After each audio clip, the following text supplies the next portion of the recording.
Sa panahong halos lahat ay kayang ipadala sa isang click, mensahe, larawan at dokumento, tila unti-unti nang nawawala ang papel ng post office sa pang-araw-araw na buhay ng mga Pilipino.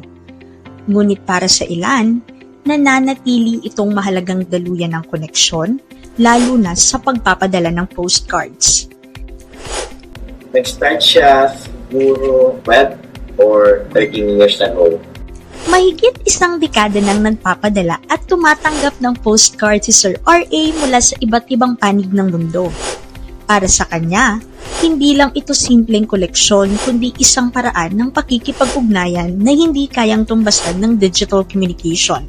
Sa kabila ng pag-usbong ng teknolohiya, ang post office pa rin ang pangunahing daluyan ng postcards mula sa pagpapadala hanggang sa pagdating nito mismo sa pintuan ng tahanan.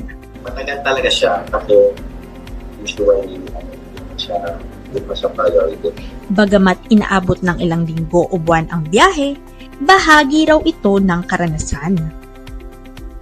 It also adds to the feel of it para sa akin yung pag-aantay. Sa bawat paghihintay, mas nagiging makabuluhan ang pagdating ng mensahe.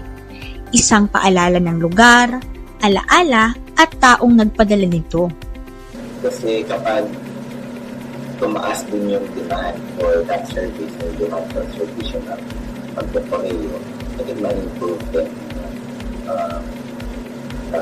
yung sale post. Kaya sa panahong mabilis ang lahat, ang post office ay nagsisilbing paalala na may mga koneksyong mas pinahahalagahan kapag pinaghihintay. Hindi lamang ito institusyon ng nakaraan, kundi isang serbisyong patuloy na may saysay sa kasalukuyan.